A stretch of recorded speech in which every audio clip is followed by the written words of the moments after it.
Good morning. আশা করি তোমরা ভালো আছো, সুস্থ আছো। ঠাকুরের আশীর্বাদ ও তোমাদের আশীর্বাদে আমারও দিনগুলো বেশ ভালোই যাচ্ছে।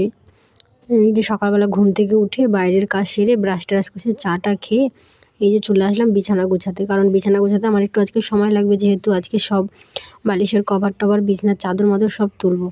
অনেকদিন ধরেই ভাবছি ধোবো, কিন্তু ওয়েদারও খুব একটা ভালো যাচ্ছিল না। তারপরে তো কাজ থাকেই, প্রতিদিনই আমার ধোয়া পাকলা থাকেই ছেলের জন্য কি ছেলের জামা কাপড় আমার, তারপরে তোমার দাদা ভাইয়েরও থাকে। আর এইসব ধুতে আর এগুলো আর ধোয়া হয় না। এগুলো ধোবো, এগুলো কিন্তু ধুলে সময় লাগে না, আর শুকাতেও সময় লাগে না। প্রতিদিনই ভাবি ধোবো করে আর ধোয়া হয় না। সে যাই হোক, তোমাদের সাথে কথা বলতে আমি তোমার চাদরের কভারগুলো সব খুলে নিয়েছিলাম বালিশে। তারপরে এই যে এখন সব ভরে নিচ্ছি। এগুলো ভরতেও তো আবার সময় লাগে। একসময় ভাবি যে এগুলো হয়তো স্নান টান করে এসে খাওয়া দাওয়া করে তারপরে এসে ভরবো। তখন ভাবি যে খাওয়া দাওয়া করে বিছানায় আসবো, তখন আবার একটু আলসি ভাব, যে তখন মনে হয় একটুখানি ঘুমায়। তাই জন্য আর তখন আর ভরা হয় না। তাই জন্য ভাবি একেবারে সব গুছিয়ে ঝাড় দিয়ে তারপরে একেবারে বেরোবো। কারণ পরে করব ভাবলে আর হয় না। আমি অনেকবারই ভেবে দেখেছি যে করব করে, তখন আর করা হয় না। তারপরে এই যে দেখো, এটার ওই বালিশের ইয়েটা না ছেড়ে খুলে ফেলেছে। তা এখন কী করব? তাই ঘরে একটা এক্সট্রা দড়ি ছিল, সেটা দিয়ে ওর মুখটা বেঁধে দিচ্ছি। পরে যদি কখনো সময় পাই আর তখন বেঁধে দেবো। আর তারপরেও কী বলো তো, এখানে যে দড়িটা যেখানে ঢোকানোর জায়গা, ওই জায়গাটা না বেশ ভালো করে ছোটো হয়ে গেছে, জায়গাটা বড় হয়নি। আর যে কোনো সুতো ঢোকানো যাবে না, সরু সুতো লাগবে। ওর হাতে কাজে সরু পাওয়া যায় না, মোটাই থাকে, এই জন্য আর লাগানো হয় না, ওইভাবেই থেকে যায়। আর এই যে যাই হোক, দেখো তোমাদের সাথে কথা বলতে আমার কিন্তু বালিশের কভার টভার সব গুছানো রেডি। আর এই এখন চলে আসলাম বিছানাটা গুছাতে। আর এই যে দেখো, তাও একটা লাগাইনি, যেহেতু এটা পাচ্ছি না কোথায় রয়েছে। সব আলাদা জায়গায় আছে, তো এক জায়গায় নেই। আমার ঘরে, শাশুড়ি মার ঘরেও আছে। আর এই যে দেখো, এখানে একটু অন্ধকার ভাব ছিল, তারপর জানালাটা খুলে দিলাম। এখন দেখো বেশ ভালোই আলোটা আসছে। আর এই যে দেখো এই যে সব চেঞ্জ করেছি, অনেকগুলো বালিশই আছে, ব্যবহার করি না। 3 জন মানুষ ঘুমায়, কিন্তু ঘরে আছে 6টা বালিশ।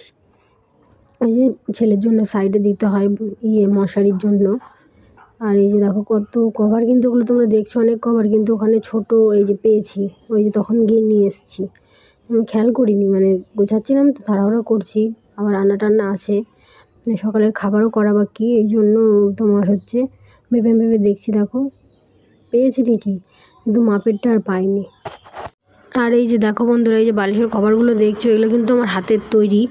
আর ওই যে নীল কালার আর পিঙ্ক কালার দিয়ে যে দেখছো, ওগুলোই শুধু তোমার কেনা। ওগুলো বিছনার চাদরের সেটের সাথে দেওয়া। আর এগুলো যে দেখছো, এগুলো আমি সব আমার নাইটি কেটে নিজের হাতে বানিয়েছি। এই যে ওপরে বালিশটা দেখছো, এটাও আমি নাইটি কেটেই বানিয়েছি। বেশিরভাগ বালিশের কভারই তোমার আমার নাইটি কেটে বানানো। শাশুড়ি মাও আগে বানিয়েছে, ওনারগুলো আছে।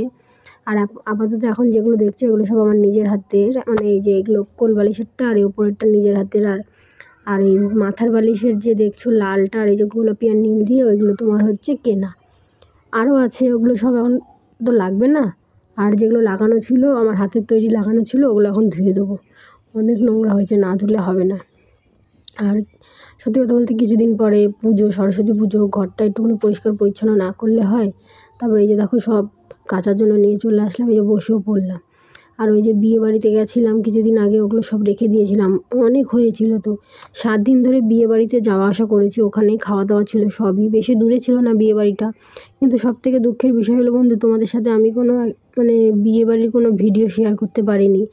তখনও খুব চাপের ছিল, বাড়িতে লোকজন ভর্তি ছিল, আর এই জন্য কোনো ভিডিও করতে পারিনি। আর এই যে দেখো, ছেলে শুধু বারবার এসে ডিস্টার্ব করছে। ও জল দেখলে পাগল হয়ে যায়, কী জানি কেন এত জল ঘাটতে পারে। আর এই যে দেখো, এখন আমাকে বলছে কি বাবলস বানিয়ে দিতে। তারপরে ওর একটা বাবলসের কৌটো ছিল, তাই ওটার মধ্যেই আমি শ্যাম্পুর জল দিয়ে শ্যাম্পুগুলি ওর মধ্যে দিয়ে দিয়েছি। যেহেতু আমি শাড়িটা ধোবো, শ্যাম্পুগুলো ছিলাম, ও দেখে যে ও এখন বলছে ও দিয়ে দিতে। আর এই যে আমি এখন সব নতুন জিনিসগুলো শ্যাম্পু দিয়ে ধুয়ে নেবো। শ্যাম্পু দিয়ে ধুলে তোমার রঙটা জ্বলে যায় না, সার্ফে তো ক্ষার থাকে, এই জন্য শ্যাম্পু দেবো না, এই সার্ফ দেবো না, শ্যাম্পু দিচ্ছি। আর এই যে দেখো, ছেলের ব্লেজারের শার্টটা খুব নোংরা হয়েছিল, ওটা আগে ধুচ্ছি, যেহেতু সাদা কালার। আর আমি সাদা জিনিসের যত্ন করতে পারি না, তাও পরি। সাদা খুব ফেভারিট কালার আমার, তাও পরি। আর এই যে ছেলের এটা খুবই সিনথেটিক কাপড়ের, ভাবছি ডলা দিলে উঠবে নাকি, তাও আমি একবার দেখলাম উঠলো না, তাই সাইডে রেখে দিলাম।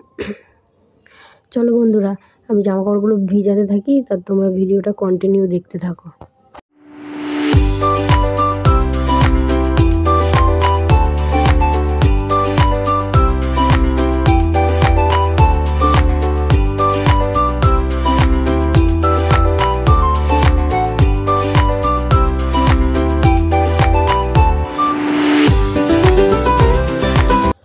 ফাইনালি আমার জামাকাপড়গুলো ভেজানো কমপ্লিট। তারপরে এই যে চলে আসলাম ছাদে মেলতে, সব ধুয়ে। দেখো কত জামাকাপড়, দেখো ছাদে এখান থেকেই বোঝা যাচ্ছে কত ধুয়েছি। এখনও আরও কিছু আছে, একসাথে ধোয়া সম্ভব না, মানে কি বলবো এত জামাকাপড়। আর এই যে দেখো বালিশের কাভারগুলো ধুয়ে দিয়ে দিলাম, ভাবলাম যে ধোবো না, কিন্তু না ধুলে হবে না, অনেক জমে যাবে। এইভাবে আজকে প্রায় 3-4 দিনের জামা অল্প মানে কিছু ধুয়ে আবার কিছু রেখে রেখে মানে কি রেখে দিয়েছি, এত হয়ে গেছে এখন। এই জন্য আজকে ভাবছি ধুয়েই দেবো, আজকে না ধুলে হবে না, কারণ এইভাবে কতদিন রেখে দেবো। আর আমি সত্যি কথা বলতে একসাথে অনেক জামাকাপড় কাচতে পারি না, মানে যদি দেখি যে অনেক জামাকাপড় হয়ে গেছে তখন আমার বেশ আলসিরতা চলে আসে শরীরে, এই জন্য কাচতে ইচ্ছা করে না তখন। তা ভাবছি যেদিনকে আজকে যখন ধরেই নিয়েছি আজকে সব কেচেই উঠবো, একবারে কেচেই উঠবো। আর এই যে দেখো সব ধুয়ে ধুয়ে মেলে দিয়েছি। আর রোদ্দুরের যা আজকে তেজ, আজকে শুকিয়ে যাবে, অসুবিধা হবে না। তারপরে আবার আবার এগুলো আবার ইস্ত্রি করতে হবে নতুন জিনিসগুলো। আর এই যে দেখো তোমাদের দাদাভাই সকালবেলা গেছিলো বাজার আনতে, আজকে আর ওখানে খাবো না। আর এই যে আমার শাশুড়ি মার এক বান্ধবী দিয়েছে এই মান কচু, কিন্তু খুবই টেস্টি। আর বলেছিলাম একটু পিঠে খাবো, তাই জন্য এই যে চালের গুঁড়ি, তারপরে আখের গুড়। এই দেখো আমি কিন্তু আগে বাড়িতে যখন আনতো না তখন নিয়ে খেয়ে নিতাম। আর এই যে ডিম এনেছে, ডিম ছিল না, আজকে ডিম রান্না করব। আর এই যে এদিকে দেখো কড়াই বসিয়ে দিয়েছি, আর একটুখানি পাঁচফোড়ন সম্বাদ দিয়ে আজকে এখন একটু সকালের জন্য করব বাঁধাকপি। আর এই যে দেখো আলু কেটে নিয়েছি। আর এই যে দেখো শাশুড়ি মা কি সুন্দর করে ঝিরি করে বাঁধাকপিগুলো কেটে দিয়েছে। বন্ধুরা তোমাদের যদি বাঁধাকপি খেতে মানে মুখে সবসময় ভালো না, রুচি না থাকে, তাহলে তোমরা একবার এইভাবে করে খেয়ে দেখতে পারো, বেশ ভালো লাগবে। পাঁচফোড়ন সম্বাদ দিয়ে একটা শুকনো লঙ্কা 2 টুকরো করে আর তেজপাতা দিয়ে সোমবারে, তারপরে তোমার আলুগুলো দিয়ে একটু ভেজে নিয়ে তার মধ্যে যদি মটরশুঁটি দিলে। আর কিন্তু তোমরা কিন্তু গরম তেলে কেউ মটরশুঁটি দিও না বন্ধুরা, খুব মানে তেল খুব ছিটকায়, আমার গায়ে কিন্তু এসেছিলো, আমি অনেকদিন ভুগেছি।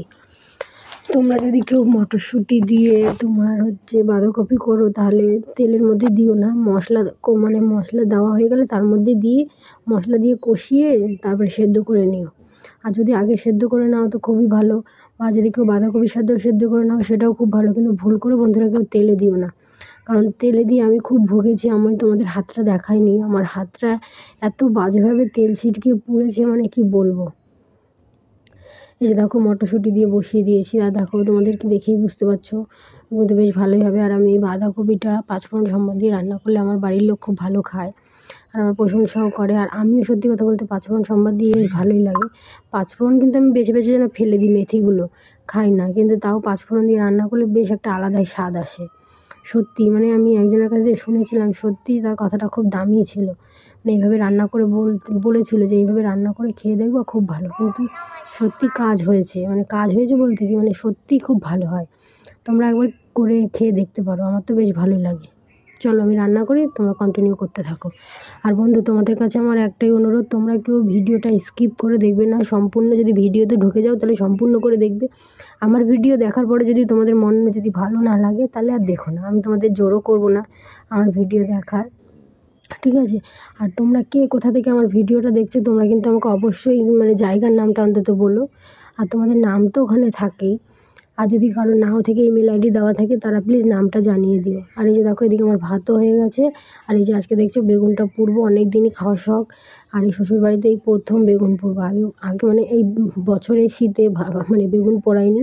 তারপরে এই যে চলে আসলাম ঘরটা মুছতে। আর এদিকে ছেলে খুবই ডিস্টার্ব করছে, ওকে স্নান করাবো বলেছি, তেল মাখিয়ে দিয়েছি, ও আমার সাথেই দুষ্টামি করছে। তাও ওকে বিছানায় ফোন দেখার জন্য দিয়েছি, দেখো ও ফোনটা নিতে এসছে, আমি ওকে বকা দিয়েছি তাই জন্য ও চলে গেছে। আর এই যে এখন ঘরটা মুছে নেবো, ঘরটা মুছে ওকে স্নান করাবো। আর আমার রান্না তো হয়েই গেছে, আর আমার তো চাপ নেই, ওকে স্নান করিয়ে ভাত খাওয়াবো, কারণ আমার সবথেকে বড় কাজ হলো রান্না আর আমার ছেলের খাওয়া। ওকে ঠিক 1টা থেকে 1:30টার মধ্যে আমি খেতে দিই, নয়তো পরে আমারও অসুবিধা হয়, কারণ আমি পরে স্নান করবো, খাবো, তখন আমাদের খাওয়ার সময় ও খায় না। আমাদেরকে দেখলে যদি আমাদের সাথে খেতে বসে তাহলে খুব ডিস্টার্ব করে, এই জন্য আমরা আমরা যখন খাই ওকে নিই না, এই জন্য ওকে আগে স্নান টান করিয়ে খাওয়া দাওয়া কমপ্লিট করে দিই। আর ছোটো মানুষ বুঝতেই পারছো, একটু আগে না দিলে হয়।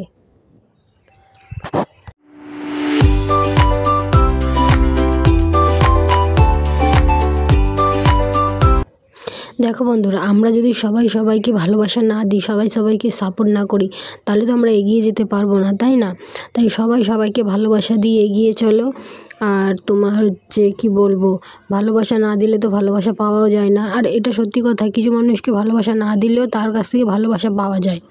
আর এই যে দেখো, তোমাদের সাথে কথা বলতে বলতে আমার ঘরটা মোছা প্রায় হয়েই গেছে। আর ওই দেখো ছেলে চেয়ার নিয়ে খেলা করছিল, চেয়ারগুলো সব ফেলে দিয়েছে। তারপরে এই যে আমি চেয়ারগুলো তুলে এই যে বারান্দাটা মুছে নিচ্ছি। আর আমার বারান্দাটা বেশি বড় না, কিন্তু ছোটোই। আর বন্ধুরা, ভিডিওটা আমি বেশি দূর বাড়ালাম না, এই পর্যন্তই। তোমরা যারা এখনও আমার চ্যানেলটা সাবস্ক্রাইব করোনি, প্লিজ সাবস্ক্রাইব করে দিও। বন্ধুরা, আবার দেখা হচ্ছে নেক্সট ভিডিওতে। টাটা।